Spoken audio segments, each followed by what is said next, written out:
За гишүүдэд өглөөний мэнд хүргэе. За наран цогтод нэр дэвшигчийг бол дэмжиж байгаа. Тэгээ сая хэлж байна.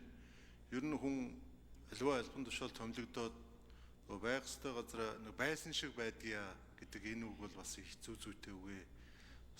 Өнгөрсөн намтар түүхийг харахад ч гэсэн нэрээ бас нэг хактер элдв юмд холбогдоогүй ийм хүн гэж бас би боддог.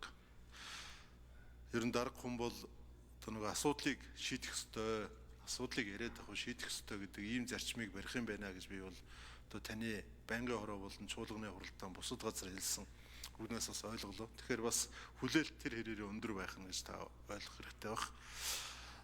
Энэ макро эдийн засгтай холбоотой асуудлыг гишүүд ярьсан учраас би Монгол банкны давхардахгүй үүднээс Монгол банкны бодлоготой холбоотой нэг ганц нэг асуултууд байна. Нэгдүгээрт энэ зээл, тэтгэврийн зээлийн асуудал. Хамгийн эрсдэлгүй гэдэг ийм зээл. Тэтгэврийн зээлийн энэ бодлого жоохон тийм нэг доктортой баймаар байна. Тэгэхгүй ингээл хаварж нь л энийг ярьлаа. За Эрдэнэ улд гишүүн манай Сүхбаатар гишүүн бол байнга Эрдэнэ бат гишүүн бол байнга ирж байгаа. Ахмадууд энэ жигсаад байдаг. Энэ чинь 500 мянган хүний ажил амьдралтай холбоотой асуудлыг ингээд бужигнуулаад иж болохгүй байна. Тэгээ хамгийн сүүлд манайх чинь юм нэг дарга төвтэй ус болцсон юм. Их хурлын дарга хэлжээж нэг 36 сар өдр гэдэг юм руугаа орж эхэлж явах шиг байна. Энд сөрөг эрэг талууд байгаа бах. Ер нь цаашдаа тэтгэврийн зээлийн бодлого нэг ингэж явах юмаа гэдгийг нэг хаана тодорхой болгоод зээл авах гэж байгаа тэр тэтгэврийнхэн ч тэр зээл болгож байгаа банкныхан ч тэрийг тэрэндээ төлөвлөж байгаа орлого зарлага төлөвлөж байгаа ахмадуудас ч гэсэн тийм нэг доктортой байгаасай гэж ингэж бол би бодож байгаа. Аль талаа бодож. Тэр дотор ч олон янз бас бизнес эрхлэх гэж байна. Сургалтын төлбөрч явж л байна. Эмчилгээний зардалч явж л байна. Хэрэглээнийгч явж л байна. Тэгээ энэ болгонд нь таарсан ийм уялдаа холбоотой ийм тогтолцоо юмнуудыг гаргаад ирээсэй гэж бол би бодож байгаа гэдгээ танд нэгдүгээр хэлье. Хоёрдугаар таны яриан дээрээс энэ гадны банкыг оруулж ирэхийг дэмжинэ гэдэг ийм зүйл ярьж илээ. Тэгээ энэ дээр яг манай мөнгөний энэ банкны салбарт ямар эерэг үр дүн гарч эхлэх вэ? Нөгөө хүсэн хүлээдэг хүү буурах ийм бололцоонууд гарч ирэх үү гэдэг дээр би бас тодруулъя гэж ингэж бодож байна. Гурав дахь нэг асуудал бол ялангуяа энэ ипотекийн зээл яригдж байгаа энэ цаг үед энэ ногоон зээл гэдэг имийг энэ аймаг орон нутгийн төв сумуудад төвийн хотуудад гэсэн үг шүү дээ. Олгохвол нөгөө хашаандаа сайхан амьдрах бололцоо бүрдэх юм аа. Энэ бол ипотекийн зээл олгогдсон тэр их усүрээр тэрнээс хэд дахин илүү айлын асуудлыг шийдчих ийм бололцоо байгаа гэж ингэж бол би хардаг. Тэгэхээр энэ дээр ер нь ногоон зээлийг нэмэгдүүлэх энэ тал дээр ер нь таны ажлын төлөвлөгөөнд юу байгаа вэ гэж бас.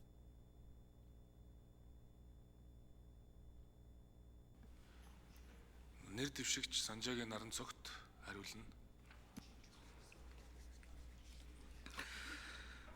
За эдгээр бат гишүүний асуултанд хариулъя. Та тэтгэврийн зээлийн асуудал дээр ингээд төв мөнгөний оролцоо байгаа даа олон өөрчлөлтүүд ингээд ярьж байна. За ер нь анхнаасаа бас энэ асуудалд нэлээд оролцоод явсан нь бас тийм сайн зүйл биш. Ер нь зүгээр хэдүүлээ яг нэг ийм зүйлийг л бодох ёстой. Үндсэндээ тэтгэврийн энэ бодлого, тэтгэвэр олгож байгаа, тэтгэврийн хэмжээ, тэтгэвэр тогтоож байгаа энэ асуудал бол үндсэндээ засгийн газраас хэрэгжүүлэх ёстой. Суур тэтгэврийн үндсэн реформыг хийж иж бид нар яг үндсэндээ энэ ахмадуудынхаа олон жил доктортой ажилласан ахмадуудын тэтгэвэр өнөөгийн үндсэн дээр зөв тогтож бас амжиргаанд нь хүрэх ийм шийдэлтэй. Банк бол эндээс ингээд асуудлыг бид нар бүтнээр нь харж ярих ёстой. Банк талаасаа бол эн чинь бид нар үйлчлэгээл үзүүлж байгаа байгууллага энэ зээл өөрөө банк бол арилжааны банкын хувьд бол үйлчлэгээ үзүүлж байгаа газар бид нар ямар нэгэн энэ дээр үүрэг хүлээх нь бас зөв буруу юу гэдэг асуудал бас яригдчихжээ. Төв банкын хувьд бол зохицуултын үүрэгтэй бас оролцож байгаа. Яг нөгөө тэтгэвэр олгогч институт өөрөө биш. Тийм учраас яг зүгээр энэ ингээд өнгөрсөн жилийн датаг харахаар ингээд 44.2% маш их өсөлттэй байна. Энийн шалтгааныг бид нар бас мэдээж хэрэг энэ өмнгийн уналт инфляцтай холбогдож байгаа. Зарим тохиолдолд нөгөө үр хүүхдүүд нь шал өөр зорилгоор бас эцэг эхээ зээлийг авчдаг ийм нөгөө буруу ашиглаж байгаа тохиолдол бас давхар яваад.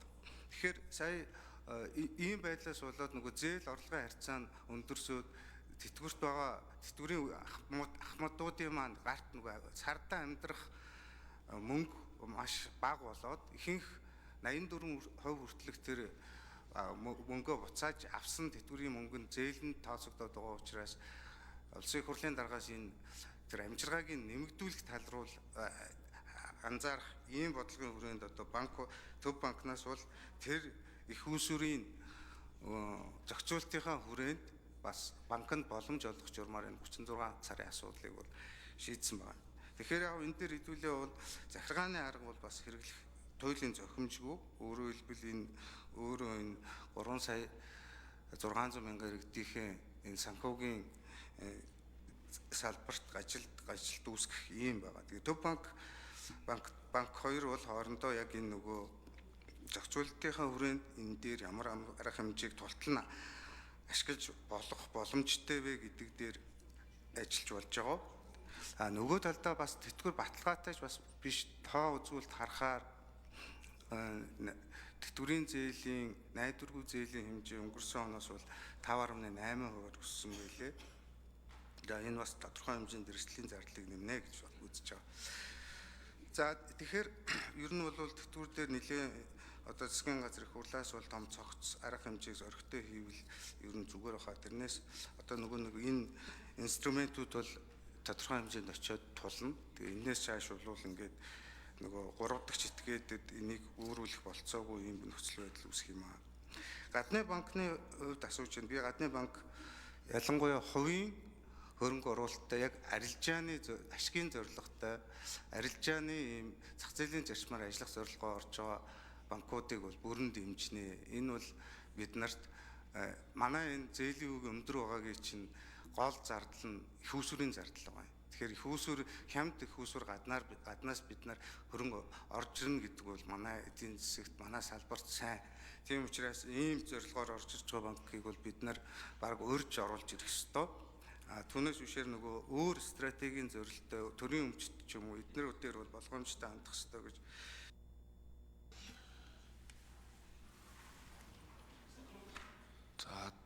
За менчтэй төвшүүлээ. Улсын их хурлын гишүүн Цэндийн сандаг очрын урилгаар Багнуур дүүргийн цаг уурын өртөөний ажилтаа албаа агчид улсын их хурлын үйл ажиллагаа төрийн ордондоо танилцж байна. Та бүхний ажилд өндөр амжилтыг хүсье.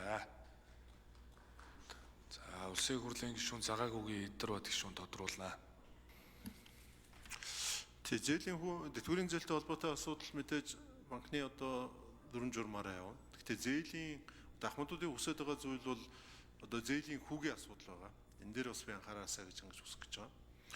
Нөгөө талдаа энэ өөрөө орлогын харьцааг зохистой бариа явуул хугацаа бол нэг тийм сонирн биш болох уу гэж ингэж бас боддог.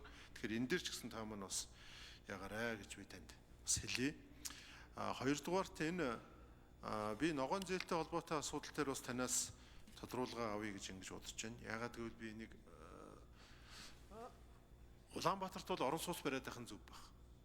Аймаг орон нутагт бол тэр хашаанда байгаа тэр айл өрхүүд хашаандаа сайхан амьдрахад ипотекийн зээлийн дэмжлэг туйлын чухал байна. Тэгэхээр орон сууц авснаас хашаандаа сайхан амьдрахын төлөө байшин барих хоёрын хоорондох зардлын харьцаа чинь бараг 50% бага байхгүй юу? Дээрээс нь газартай, байшинтай, өмчтэй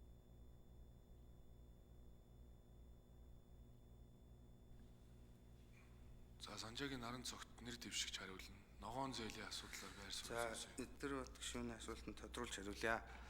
Ер нь танд ногоон зээлийн таны бодолтой бол би санал нэг байна. Ер нь бол бид нар энэ хямд их үүсвэртэй урт хугацаатай ногоон зээлийг Монгол руу оруулж ирэх тэгээд яг зорилтод бүлэг рүү хандуулж ашиглах нь маш зөв байгаа. Тийм учраас би хоёр чиглэлээр энэ ажлыг хийж байна. Төв банк бас энэ дээр нэлээд идэвхтэй байр суурьнаас одоо шууд оролцохгүй ч гэсэн ногоон зээл орж ирэх зохицуултын нөхцөл дээр нэлээдгүй анхаарч ажиллах ёстой. За банкны орон дээр бас зарим гишүүд маань энэ дээр Төв банкын нэг хариуцсан нэгжтэй болох ёстой гэдэг асуудлыг тавьж ирсэн. Энийг бас би очиод асуудлаа гэж бодож байгаа. Хоёрдугаарт бас энэ нөгөө хэрэгжилтээр анхаарал тавина гэж үзэж байна. Ер нь бид нар ингээд тодорхой зорилтын зээлүүд, хөтөлбөрүүд гаргадаг. Яг хэрэгжилтэн дээр очихоор хит ерөнхий яваад яг зорилтод бүлгээ. Эдэр бат гишүүн тодруулъя. За би таныг бас ингээд энэ дээр тийм мэдрэмжтэй хандж байгаад их таатай байна. Яг тэгвэл одоо эн чинь аймагуудаас хинти, увс, хөвсгөл, ховд гэдэг ингээ аймагуд инженерийн дэд бүтцүүд хийцэн. Тийшээ айлууд ингээ холбоод одоо байгаа байшингаа засах эсвэл шинээр барих их усврүүд одоо ногоон зээлийн их усвэр хэрэгтэй байгаа. Тэгэхээр Монгол банк энэ дээр би за бараг санал хэлчих байх. Та ногоон зээлийн их усвэр гаргах тал дээр улсын хурлаас одоо ямар дэмжлэг хэрэгтэй байх уу? Энэ тал дээр бас тодорхой саналуудаа хэлээрээ. Энэ дээр бас Монгол энэ улсын хурл бас анхаарах зүйтэй болов уу гэж ингэж бас би боддог. Яагаад гэвэл дахиад хэлэхэд 40 м2 байрыг ипотекийн зээлээр 100 гаруй саяар авч яхаар 60 саяар 50 саяар хашаанда байшин бариад инженерийн шугамдаа холбоод авчих нь эдийн засгийн хувьд маш үр ашигтай, өмчтэй, газартай, дээрэс нь одоо тэгээд нөгөө хүнсний хувьсгал олон зүйлүүдийг хийх боломжтой болох юм. За санал хэллээ. Аюуши ариун заяа гişүүн асуулт асууна. За наран цогт даргаыг бол дэмжиж байгаа. Би олон жилч одоо хамт